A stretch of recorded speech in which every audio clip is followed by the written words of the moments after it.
Someone will chime in on Yeah, some scientist. Yeah. Some deer person. We should do like the thing where they like the pre-news thing where it looks like they're talking, but it's like really quiet, and then they're like, "Hello." To each other. In the middle of it, be like, "There are people here." If people come in, which I'm very shocked that no one's here. I sent it out to others too. Went out newsletter, everything. A lot of my peeps came. We'll just let them come in and kind of continue. We pause on the sound. That'll be good. We'll keep this nice and tight.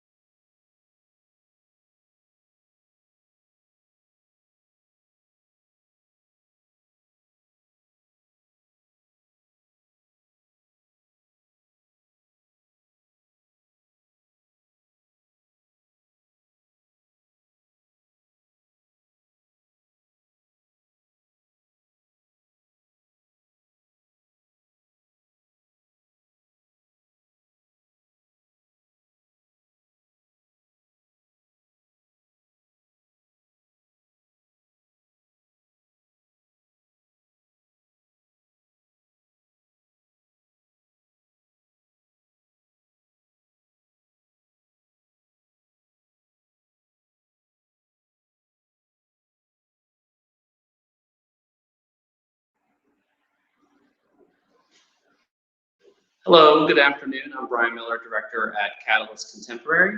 We're here with Damon Arhos today to talk about his solo exhibition, Cervidae. And we welcome any questions through the links on YouTube and Facebook and through the portal itself. We'll be able to get to those if you want to type those in. We have Liz Faust, our gallery manager, on the other side of the technical window here. So if you have anything or need anything, please send her a message. Again, welcome. We're here live, and we want to talk a little bit more about this fantastic show that Damon's put together. He's spent at least all year working on this, and then some. And just a little information about the show. The show is ending on December 4th, so we're still a couple of weeks away. Our gallery hours have changed from to Wednesday through Saturdays, 12 to 5, giving you guys lots more options to come see the show. We also want to make a note, since we're here live today, that Catalyst Contemporary will be at Art Miami this year. We will be featuring some work by Damon Arhos and 6 other artists that are on the roster here at Catalyst. So if anyone's headed down, we look forward to see you. And we're going to get started with the talk, Damon. Great, good, thank you. Thanks, Thank you. Brian and Liz, for having me today. Absolutely. I think we wanted to start off the conversation of why deer? Can you explain to us a little more? We were trying to describe the other day that this wasn't an obsession, it was more a passion for working through a variety of materials and processes with this motif. So please. Yeah, I was thinking about this on the way here when I was driving here, and I was thinking how long is this, an hour?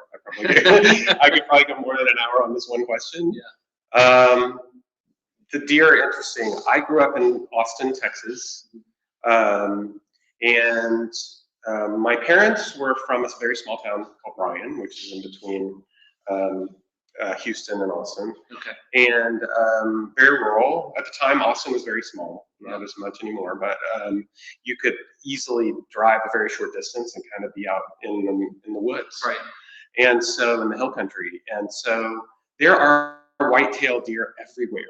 Right, everywhere, and you see them everywhere. You still do, but a lot of the building that's happened there, there's lots of landscaping. Sure, they probably skirt between everything now like they do here. They do. And my father was a hunter. He was the son of Greek immigrants, right?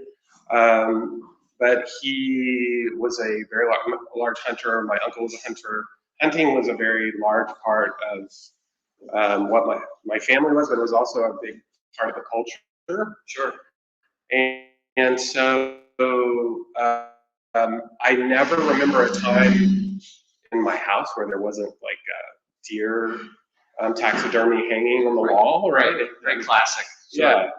Is that something that your father or his father brought with him from Greece, or is it something more akin to Texas? I don't think so. I think that was more Texan identity. Okay.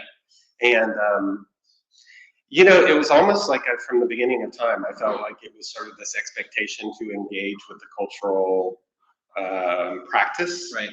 And I just kind of went along with it. I never felt comfortable in the space.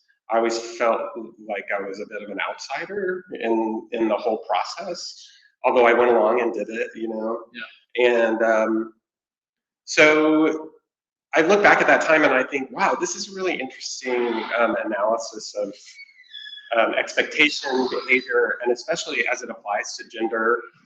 And that's one of the tenets, the threads that runs through my work. So last year I had been doing another series, but I really have, you know, 2017, I did the piece that was an installation Yes. that had a deer taxidermy in it. Yes. I've done some drawings in the past, so it's always been a part of my work, but I thought, okay, I'm gonna go with this and see where it leads me. Was it a conscious thread at the time, like this, now 4 years ago, actually 4.5 years ago, I think is when you were working on that. Was that something conscious at the time, or was a piece that you had, you know, said, I'm just going to explore this a little bit, but then finishing it opened up something to you? Well, that piece I thought was pretty fascinating in the sense that I had to acquire a piece of taxidermy. I didn't have one, Yeah. and so I ended up buying it. But I had always been interested in it as an installation, but it was such a large, involved installation that it was a little bit difficult to put up. Yeah. And so I kind of put it in the background, but it was always sort of there because Yeah. I took the taxidermy back to my studio and kind of inserted him there. And he never was on the wall. He was always sitting on his base, sort of looking up at the ceiling or the heavens or whatever. Right.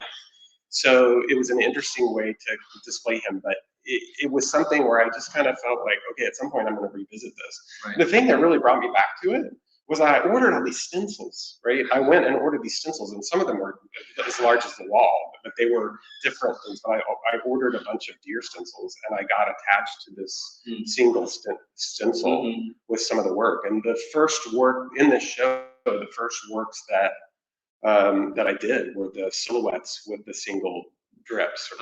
So some of the like the triptych that's behind you, some of that material, those were the first pieces that I did. And they were sort of drawing, they were sort of painting, but then there was also the drip structure that went into them. Sure, and we can get into that a little bit later. It's one of my questions about that structure and that motif or that technique, or just the verticality of lines is often apparent in a lot of your work. So we can talk about that in a little bit. Do you want to dissect a little bit about this concept of being uncomfortable with the hunt a little bit more? Because it's actually not. I grew up in a hunting family myself. You had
celebration of that art historical context. Yeah. Well, and they certainly pop up here, especially in a piece like this sort of Adonis, trophy deer. Do you want to talk a little bit more about the process? We have several processes going on here in terms of the painting and the collage work and photo application on canvas that we see in here. And this is actually very much a part of your whole portfolio of work, from earlier works from 5, 6, 7, 8 years ago through to the work that you're doing now, where you'll often take a symbol or an image or a texture and use that repeatedly, either in one image or even in multiple images. I'm thinking back to Pomp and Superman and that series as well, where there's a lot of repetition and a lot of movement. And we were talking just a few minutes ago about how the drip marks and everything in some of these paintings, and even the linear cuts on the collage, all have this very repeating movement and sensibility about them. Do you want to talk about that part of the work? Yeah, the materiality of the work, I think in this show especially, it reflects a long time of development of the process and of the materials that I've used before. I continually, even after painting for years and years, I return to paper all the time. And the installation, the repetitive piece of paper. I mean, there's a piece in the show that's there that's a decollage piece, and there's paper underneath and it's torn, so you can't really see the images. But in a lot of these, like this work behind us, it's actually an image of that I found that was part of my father's belongings. It's an image of a deer that he had in the back of his car in the 1960s. It's a black and white image. So I take these images into, and with the deer and the bodies, I take the images into Photoshop and I manipulate them, I change them, I put filters on. There's a different filter on each one of these. I mean, this is a laser print photo transfer with matte medium. So I basically turn it out the laser and then put it on. How do you affix that to the canvas?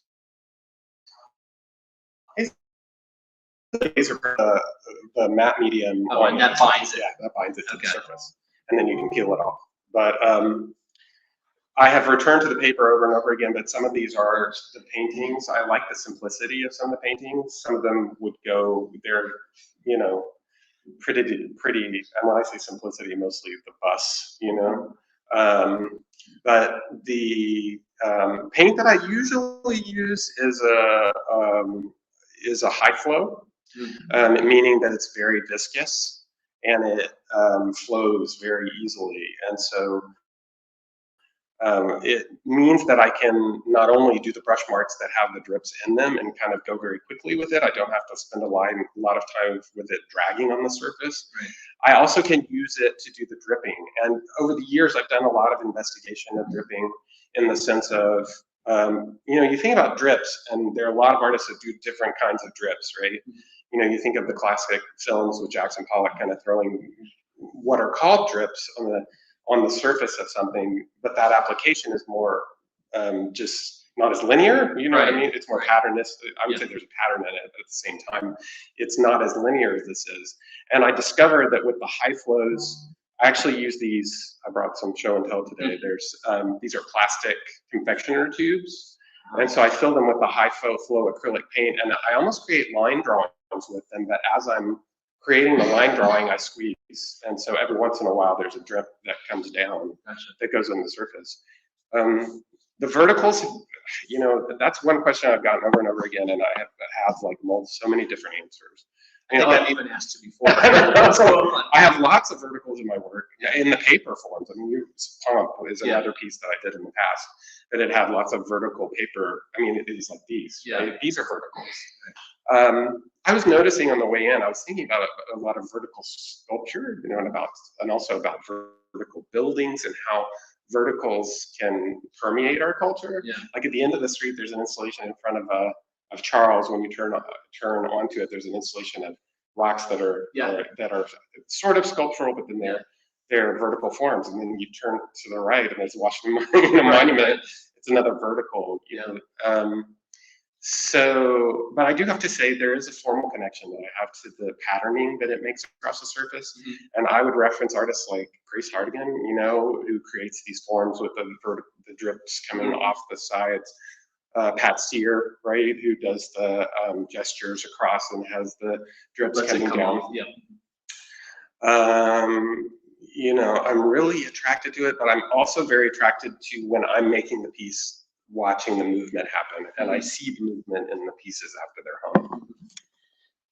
It's kind of a sensual experience. Well, yeah. I mean, you're watching that paint go down to the end. Right. I mean, it can go awry. So, I mean, this piece I actually ended up painting over, but some of the drips because it got to be way too much. In fact, this piece was stuck to the easel because there was so much paint on it. There was so much paint on it that I was stuck to the easel when I broke the easel trying to pull it off. And I actually had to take an X-Acto knife. Excuse me. How did you decide on expanding beyond a single medium here, like as a show? I mean, I'll answer part of my own question. You tend to work in lots of different mediums, as you mentioned before. So I would imagine that as you're working over the course of a year, there's a lot of things you want to explore. Are you purposefully like moving forward with like paper and money? Like how'd you move in that direction as opposed to like the large scale paintings? Well, I started way back when as a painter, and I really developed a more interdisciplinary art practice when I went to MICA and did my MFA there. Because the conceptual arm of my practice became more important to me than the exploration of the formal materials, although the exploration of the formal is still a really important part of it. Yet I decided that there were numerous ways that I could express the ideas that I was trying to get at in a lot of different media, and I found myself being attracted to a lot of different media, and I wanted to give myself the leeway to go there. So in developing this show, I just kind of continued what I was doing. My brain kind of goes two-dimensional and three-dimensional, and we're sitting in the room with all the mostly two-dimensional installation. And in the back, there's 3 sculptures that are assemblage sculptures with leaves and sticks and polymer concrete with these really bright shadows against them. And there's also a while back, I brought more short show and tell. I got into Super 8, you know, like the 60s technology. Yeah. And I learned a ton about it. I was actually in graduate school when I started this, and they were like, "You're just romantic for the media." And I was like, "Yeah, you're right, but there's more to it." But I've started doing films and then digitizing those, taking them into Premiere and changing them, editing them. Sure. I mean, even this film in the back is a digitized Super 8 film that I did not use as I shot it. I took it into Premiere and edited it. So I feel like the number of media speak to the different ways of communicating the same idea, right. Of communicating the same thread. And even in terms of paper, you know, over the years, I saved things like, you know, I saved my mother's checks, and then I just thought, what would it be like to have this as an alternative paper form? Right. Did you run the checks to a shredder? I did. Yeah. Yeah. I remember you were talking about the process of putting that piece together and like being very careful about not revealing like checking account numbers and routing numbers and very specific information. That bank is out of business now. I did make sure to not put any of her information in it. Actually, I was more interested in the color, the fact that there were printing and there was the script across it. Those pieces are so small too. I would end up at the end of the day. I used glue stick, you know, and so at the end of the day, I would, you know, I'd be walking around with pieces of checks like sticking to my clothes, find them everywhere. But it was a meticulous process, and I had to continue it over a long amount of time for the collages. Sometimes it takes a long time. Sometimes it takes a long toll on my body. Just the physical act. Yeah, when I was doing the show, I injured my back, and so I was doing physical therapy at the same time that I was trying to like put together the sculptures. It was interesting because they're polymer concrete and they're really heavy.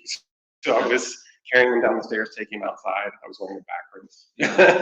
But then I decided art accommodates body, body does not accommodate art anymore. We often bleed for our artwork, for sure. Yeah. Maybe we should talk about the sculptures a little bit. We do have an audience, so I don't quite want to move in the back, but we can talk about them and describe them a little bit.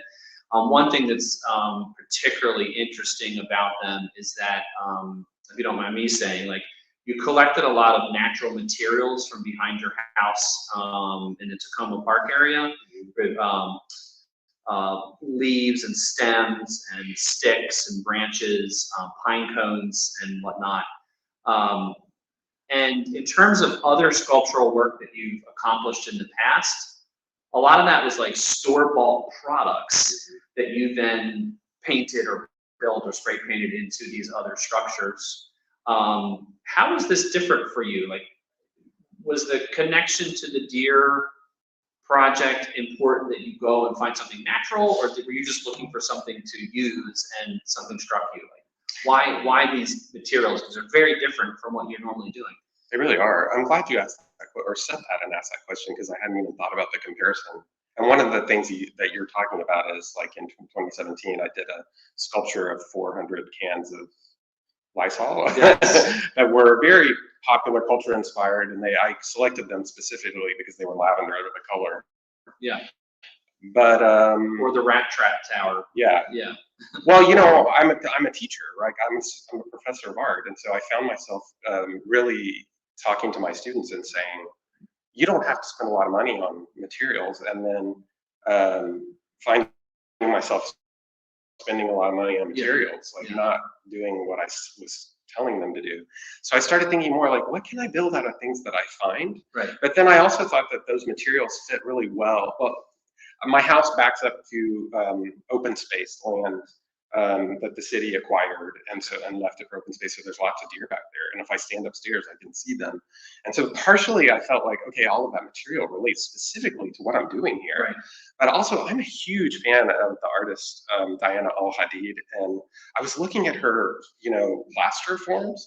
And this is such a funny story because I was looking at them and I was looking at the materials and I thought, okay, well, I'm going to order some polymer plaster, but I ended up accidentally ordering polymer concrete instead. And this is when I was having back problems. So this like 80-pound bag of dust, concrete dust, is on my porch. Yeah. I dragged it upstairs and messed it around. But I had way back when done some stick assemblage and natural material assemblage. Yeah. It was a lot cleaner than these. These I kind of let myself go in terms of the construction and the materiality of them. And then when I dripped the concrete over and poured the house paint over it, the white house paint, it just became this huge, wonderful mess that I was involved in. And my hands were messing in there. Once again, the drips. Just letting liquid do its natural. Well, if you think about Al-Hadid's work, you know, it's very drippy, right? And it's interesting to me that I'm like immediately drawn to her work because it's like drippy in space. And so now that idea is in my head. I'm like, well, describe a little bit about the process of working on those and how you work, because they're fairly abstract and there's lots of negative space, and you know, if they didn't have white all over them, you would assume that maybe you were trying to build a campfire. Yeah. Right, because they're just all this sort of interlocking pieces. Yeah. How did you create, because they're essentially the deer bust again. How did you work through that process to get them where you wanted it? Because it's, I mean, you're working with a little bit of chaoticness. Yeah. Well, a couple of things. One is I had just been to Glenstone, and I had no idea that Cy Twombly had done these small-ish white sculptures. They have a room that they built specifically for the sculptures, and they're just beautiful. And they're not that big, but there were 5 of them from 5 different decades, because I guess he had done them over and over again. And so they're whitewashed, and they were in my head, right?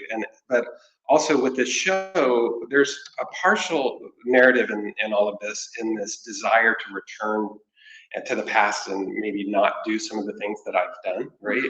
And so I was thinking of building these deer as sort of these little spirits, right? These little, I don't know, and the white kind of tied to that. There's the reason I picked the white. But I have that, you know, we were talking earlier about the 27 taxidermy piece. It's on its base in my studio. So my goal was to replicate it. I had you know those tools that have the little teeth on them and you kind of push them up against something to measure to get a strange kind of measurement. I did that with the neck, not the decorative base that it was, the actual neck at the bottom. And then I cut out, I had cut out because I'm terrified of saws, plywood bases, and then I started from there. And what I was initially trying to do was to replicate the line form of the outside, given all the structure of the elements. Right. Did you take an angle on that, or did you kind of like keep moving around it? Because there's, you know, when you approach them, there's sort of only like one or two angles that like, oh wow, that's actually the deer, you know, that's actually the deer. Whereas when you move around it, it's like a lenticular. You're not sure exactly until it comes into focus, you know, and you move around. Especially with the last two, because after I did the first one, it was more on the representational side of things. But I found that as I was going along, I was giving myself a little bit more freedom, and I figured that out. And I felt like it was motivation to walk around the form, because there's a point, I call it a click, like you walk around the form and then all of a sudden it's like deer, right? And then you move on. And also, you know, you and I, when we were installing in the back, we're taking the lights and kind of shining it around. It was such a fun process to try to catch the angle that was most indicative of the deer form. Right. And so because now there's light, the room is dark, and there's lights that are low that cast the shadow of this deer form up onto the walls in various places. And that was such a happy surprise. I knew the windows were there going within, but it was such a happy surprise to have the shadow projections. Yeah. Because that wasn't something that I thought they would be in here, pedestals in here that people, you know, will walk around it. But it ended up that the shadows are a compelling part of the installation piece. I think they're very different pieces that they're just sitting alone. They absolutely are. Absolutely. Yeah. We're going to keep talking a little bit about process here, and we've touched on these things. For you, thinking about working on a collage as opposed to working on a painting, how are those two similar or connected? As you said, you've talked about some of the ways that you create the drips and move through a painting, and some of the ways that you're working on collage. Are they really different for you, or what's going on inside, and how do you, I guess there's two parts to this question. How are they different? And how are they different for you inside? Why decide to work on the paper and work on the painting? I haven't quite talked about that. Well, and if you think about it, there's three different forms. There are the paintings, there are the mixed media pieces, and then there's the strict collages. Collage paper. Yeah. I started way back when doing collage work with entirely mixed media, right? And so I just, over the years, I've kind of mixed it up and gone back and forth. There have been many times where I've thought, well, I'm just not going to be doing paper anymore. I mean, formally, there's always been this sort of question in my head about the permanence of paper, right? And the adhesion of it and all these things. And things probably I shouldn't even worry about. But at the same time, in my head, I constantly think about the archival ability of the content. Right. And like, is this ink going to last for a long time, or is it, and then does it even matter, you know, 100, 200, 300, 400, you know, whatever, years from now. So those things do come into my head, and it is certainly like for this piece or this piece, it's labor. I mean, it's a lot of labor. It's labor intensive. And so I think sometimes for me, it's just I don't know if fun's the right word. You know, the installation of it can sometimes, even though I have a vision for it, it can be a lot of labor and it can be hard, right? And so sometimes I go back to the paintings as a way to get my hands in and do something that is faster. Sure. Right? Well, and the paintings are. Do you paint these on the wall? It's propped up. Yeah, so at least you're kind of probably standing and working in a different way, whereas these you're probably over, and that's why the physicality of it's very different. And I find myself with a lot of the paperwork, I have to do some of it for a couple, 2 or 3 hours, and then I have to leave it and then come back to it the day after. Yeah. Sometimes it's just experimentation. In fact, with this piece here, that's a decollage. I was trying to do, I don't know what was going on with me that day, but I was trying to do more of the image transfer. And I put too much matte medium on and it all stuck. And I thought, oh my gosh, I ruined this. And then I thought, well, okay, I'm gonna start tearing it off. And there was actually a purple image underneath it that I wasn't necessarily happy with. Yet the paper wasn't coming off as well. And so I just thought, okay, well, I'm gonna decollage this and see what the canvas looks like afterward. And then once it got to that point, and my head immediately went to painting on top of the surface. And it worked out in terms of the form because strangely, it gave the appearance of depth in his chest, right? And in his head, because what's coming towards you on the plane is his sort of shoulder, right? And so this way, and that's the widest part of the piece. So I always feel like, okay, no matter how much of a disaster or how much of a failure you think this is, or you think, oh, I just ruined this, there's always a end point, and you always have to just continue to resolve it, whether it takes. I have a piece that's still stored in my studio that I did probably 2012, but I worked on it. Whenever I display it, I always put 2011-13 because I worked on it for 3 years. Hey, I've got artists all the time that are working on all sorts of stuff. They're not done with yet. Forgot. Yeah, I find that piece that you were just talking about one of the strongest in the show. There's a couple elements to it that are really striking for me. The extreme gestural motions that create the deer form, the sort of like Tarzan-y pants. I don't know what that is, but I get this like leopard print, thing going on. The textural part of it too. It's like we talk a little bit about pop and we haven't gotten to that yet. There's this pop icon quality to it of like reinventing like cave paintings from Lascaux. And that's the kind of like quick forms and motions I see, like just enough information to give it to you. It's a really fantastic piece. Thank you. Yeah. Thank you. Yeah. That piece, there are 3 paintings in the show that are connected via the image. This one, there's a large black one here and the blue one, because basically these 2 pieces are just snippets of that larger black one. I think Liz is going to bring those up for us in just a moment.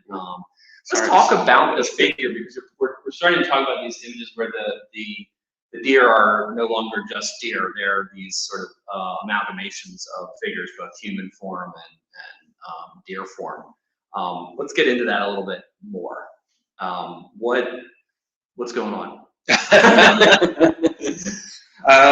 We sort of talked about how the deer, the symbology of the deer for you, and we see them as the portraits. But let's talk a little bit more about the creature that you created and why that connection. Yeah. Well, after doing them, I thought a lot about the connection to what we were talking about in terms of Greek mythology. My identity on that side, my father's side of the family, all of that. There are 5 paintings that were sort of the last in the series, and I think I like to describe them as a bit voyeuristic, because they are the ones that are the most sexually engaged, right? They're the ones that are, I don't know, they show a lot about relationships or individuals too. I mean, I almost think of the 3 that I was just talking about as 1, 2, 3, because they describe a lot about the individuality of each, I say person, I don't know if these are animals, people, right. That kind of thing. Right. But so it talks about the relationship among different people. And, but I also thought of the deer head as sort of disguise, hiding, which has been, an interesting part of the evolution of my life in many ways. And so a way to sort of hide things, Right. But it is interesting to me that very few people seem comfortable to ask me about the content when I've been in the gallery, even people I know really well. They'll look at them and kind of like, look at it and not necessarily.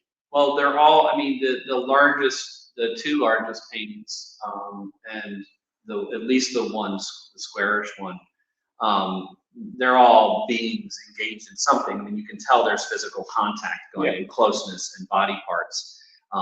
It's not explicit. Yeah. And I think that's that's is that a very conscious choice for you? I mean, because these could have gone in a very different direction. In the future, I mean, Yeah.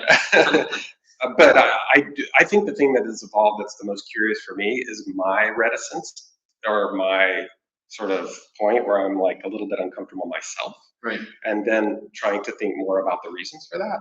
Mm-hmm. You know, I always talk to my students about the idea that you can make things in your studio and never show them. You know, I could make things for this show and then just be like, okay, this is out, right? I'm not going to do that, or it doesn't fit with it, or I'm not comfortable with where it went.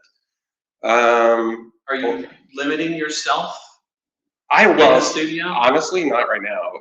When I was, you know, I created all this work in probably, I want to say a year, a little bit more too. But last summer I was having those physical problems, but I was finishing up the show, and so I kind of got to this point where I was like, okay, I'm done right before right before we installed it. Yeah.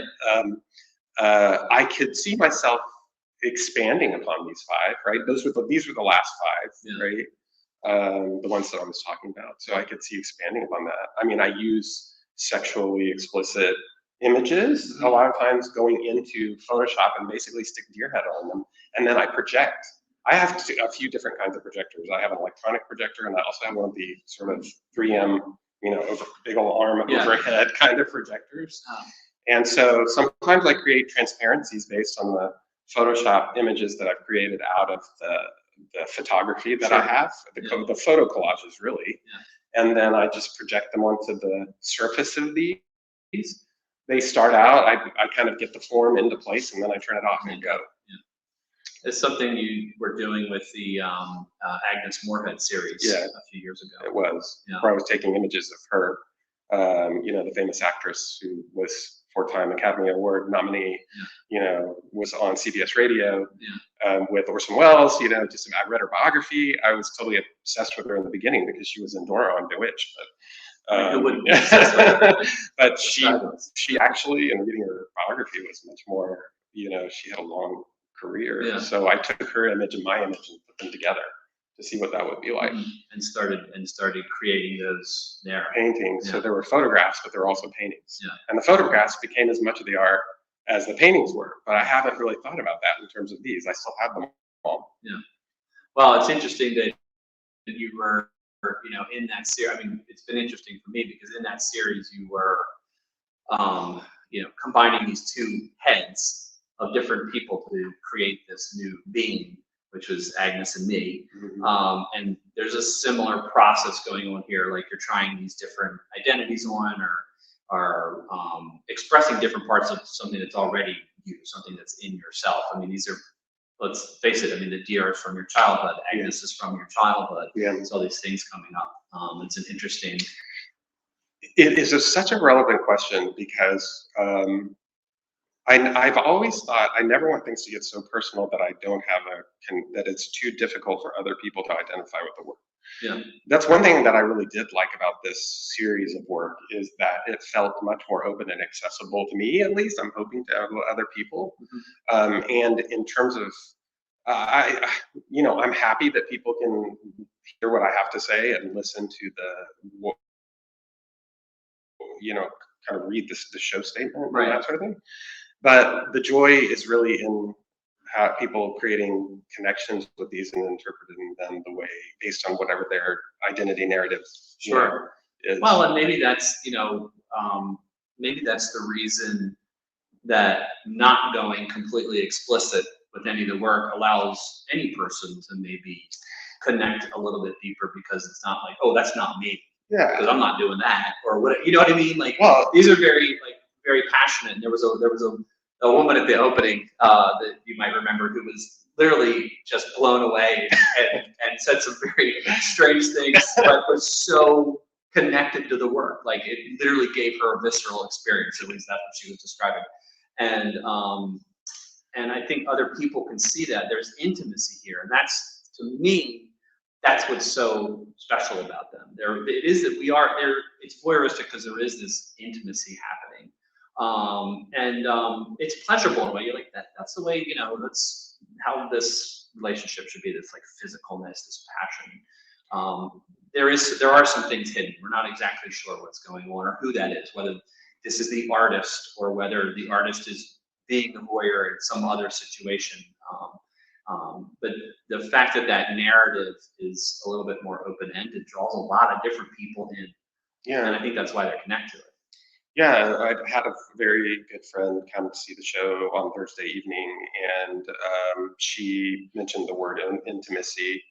And I think the whole concept of the relationship between sexual practice and intimacy is really an interesting one, because so where's the line, like if you look at a particular image, especially one associated with popular culture, where's the line between sexuality and intimacy, and how are we defined as that based on our humanity versus our minds and our relationships? And what does that mean for the cast that we have on whatever people, do? Yeah. And so that's always just been mysterious to me. Yeah. Well, I think if we had another whole hour, we might be able to go through some of that. I don't know if we figure it out. Yeah. Let me just ask, Liz, were there any questions? No questions. Do you have any in-house questions that anybody wanted to ask Damon? Sure. Yes, sir. Oh, right behind you. Say it again. Thank you. Let me just repeat the question. Gentleman asked if Damon ever thought about 3D modeling. And the 3D modeling and that, like the printing, like the printing sense, and Yes. yeah. I'm an assistant professor of art at Nova at Northern Virginia Community College, and I just discovered that prior to my time, there were 3D printers that were just kind of sitting there collecting dust. And actually, it's so funny you bring up that question, because I literally, on Thursday, right before I came here, Yeah. I was in Loudon where I work, and I drove here for the show, but I pulled those 3D printers out and put them into the space to connect them, kind of dusted them off.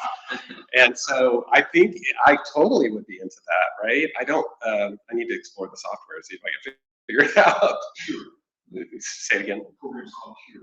K-I-R-A. No, C. C-R. Okay, yeah, I'll check it out. Thank you. Yes, sir. Damon, Hi. Jed, thanks very much for showing us your work. Oh yeah, thank you. I've been a fan of your work for a while. Oh, thank you. I've been following some of your evolution, and there is a highly personal quality to the work, which I find intriguing, and also something of a continuous aspect to your work, which is part of what's so intriguing about it. What I find curious, and I want to ask you, is there's a fascination with personal expression, and it has lots to do with your childhood and growing up. And there's also a fascination with allowing the materials you're working with to be materials, to let the paint do what paint does, to let the sticks and leaves do what they do. And there's an element of stepping away and letting the materials be materials. I've found in looking at your work, there's a lot of, this is a very different body of work than some of the other work I've seen here. It is. I've seen a lot of color used before. I've seen meticulous laying of strips and a very autobiographical self-portrait, if you will, tall pieces in the background. Yeah. Lovely work. Thank you. And I guess what I'm getting to, in my usual roundabout way, is there's obviously an evolution, and you talked about continuing with some of these paintings and taking them into another direction. But there's to the viewer that comes from the gallery, there's a big break between some of the other work In the past. yeah, and the work that's here now. Yeah. This is monochromatic mostly. Yeah. This is very colorful. Yeah. And I wonder, is the break, because I'm not seeing full continuity, is the break part of a flow, a more continuous thing, or do you determine in your mind, I'm going to take a whole new approach here. I'm going to give up on the color thing. I'm going to go monochromatic, and damn it, I'm going to go to here. So, I just wonder how you approach. How does your creative process evolve? Well, it's such a great question, because a lot of times I'll ask myself the same question. Like, if somebody goes to my website or somebody looks at my work over a series of a long period of time, are they going to be able to make sense of it? Is it going to seem like it's all mine? It may not. And I've come to kind of grow to be comfortable with that, because I feel like there's this narrative in art history and so many, the evolution of art practice and development of art and commercial art and all of these things over the last century. And I don't know. I think that I look back at pop art a lot in the sense of some of the imagery there. And one thing that I didn't discuss in the beginning was that I spent a lot of time watching television when I was younger. I was alone a lot, right? And so I would sit there. I also couldn't see. I had LASIK when I was probably in my 30s, but before that I had very Coke bottom glasses, and so I would sit in front of the television like here when I was a kid and watch television from the time that I got home from school until I went to bed. And so a lot of that just kind of burned in my memory. And so a lot of the imagery came from that. But I figured out along the way, and I have to credit Micah for helping me do that, that the conceptual narrative is the most important thing for me. And whatever I do to interpret that is the less important, right? And so I've kind of continued to tie in my identity, yes, but I've been tried at least, to be very careful about not making it so personal that nobody can identify, right? And that's dangerous. And sometimes I've gone there. And certainly there's this meter that's like, okay, I'm going right here. And some people will be like, this is so obscure, I don't know what you're talking about, I can't get in. Or they're like, you're too didactic, you're telling me how to think. And I'll be like, well, you're saying the same thing about two different things about the same work. But I'm trying to get here given the thread that I have going through the work. So over the evolution of my work, I've detached, if I have an impulse to do something, right? And Agnes was right before this, it was hugely colorful. I mean, it was here, part of it. It was like off the walls. And then all of a sudden this came along, and I never really even saw the work together. I mean, I did, but it was all, you know how it is when it's in your studio, it's like very different. And I was thinking color palette, but in a very long answer to your question, in my practice, what's more important to me is to continue to hang on to this thread. And if the media, there are certain formal elements of the media that do repeat, like the verticals, the paper comes back in, the drips are there, blah, blah, blah. But if the content changes, or the color, material, or the media changes, then I just let it go. I just go with it. I think there's an over-reliance on continuity. And I say that coming from my own art practice, I'm over there, and I'm over there, and I just follow these things and pursue them. Sometimes they keep going, and sometimes you create something, you're like, oh, that's a finished set. Yeah. There was this is a great example. There was a series of work I did, and actually I love, now looking back on it, I love it a lot, but I copied my birth certificate into these beautiful papers, and then I shredded them all and then made these color field paintings. And so people would be like, oh my gosh, this is so beautiful. And I'm like, well, it's my birth certificate. And it got to the point with those pieces that I was so trying to hang on to the cohesion that I felt like I was in prison. I was like, oh my gosh, I have to do this. Do I have to do this for the rest of my life? I was thinking, I need to stick to this because as an artist, I need to have this identity. It just felt like too much responsibility for me, right? And that's not everybody, because everybody practices in a different way. But for me, I just felt like I needed more freedom than that. And since then, I don't know, it just kind of evolved into moving on. That said, I'm still attached to this, right? The work that's coming, I don't know. I'm tired. The work that's coming after this, whenever I get back to the studio, is going to continue this narrative, right? And these images and these things. Because I feel like these 5 paintings, especially, 1, 2, 3, 4, 5, and some extent the small blue one. I have started something that I'm like, ooh, I'm interested in this direction. Like, where is this going? It doesn't feel resolved to me. It was a long answer. It wouldn't deserve, because it was a long question. The other thing that I wanted to ask you about, because, and I guess these are questions that are personal to me. My own work is, I call myself bipolar. All over the place. Some of it doesn't, one of them goes together, but to me, of course, it does. But anyway, the other thing that I found fascinating about your work, and I find it particularly fascinating in this body of work, is I've always approached your paintings, and at first they have an impressive sort of presence to them, and then once I get through that, I perceive a great sense of humor. I find myself doing that. Okay. I'm chuckling. This body of work, I can still approach it, and I find humor in it. But I also find there's an undercurrent of something really almost sinisterly serious. Yeah. And I think they're both there, and I just was wondering if you would say a little something about that dichotomy of humor and serious, and do you intend that to focus on it, or does it just come out because it reveals itself in the process? When you say that, it resonates a lot. And it resonates not just for these works, but also the ones in the past, right?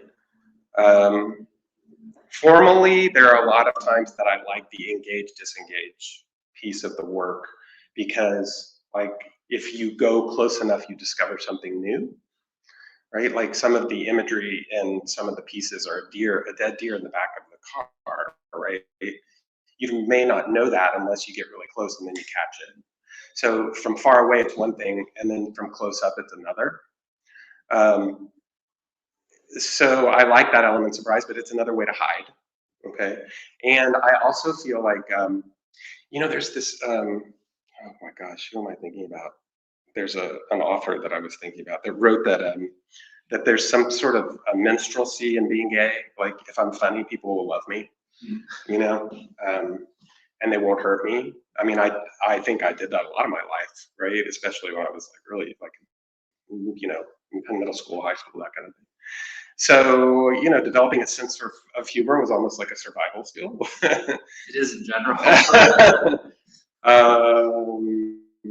So I think about that sometimes, but I also was surrounded with my family, where they were funny people, like they were, and they still are, right? I've got a lot of they had good sense of humor, and also I think that I can always remember my dad telling me, "Don't take yourself too seriously," right? And it was a way of also being humble, right, and engaging with that, because I think that comes from his immigrant roots, right? Because his father came when he was 12 years old on a boat to the United States, landed at Ellis Island, and managed a diner in Bryan, and worked so that my father had a really successful career in public television, and so that he got more. So, but he always was like, just always be humble, approachable, but never take yourself too seriously. So I feel like hopefully that comes through in the work. Well, we need to wrap up, so I want to thank you. Thank you just for sharing everything today, but for working on all this and opening up. This is a fantastic show, and it is. I think it is an intimate show for you, revealing more than we've seen in the past, and we're very interested to see where these paintings go, for sure. Thank you. Got to get back in the studio again. You can take a little break. Well, thanks everyone for joining us today, and thank you for joining us online. Stay tuned for the next virtual events and in-person events. You can go to our website, catalystcontemporary.com, and find out more information there. You can also sign up for our infrequent newsletters and announcements. Maybe 2 to 3 times a month we send out some things that are happening. We're also on Instagram at Catalyst Contemporary, also on Facebook, and we're all over the place. So thanks everyone, and David, thank you very much. Yeah, thank you. Thanks, Brian and Liz and everybody for coming.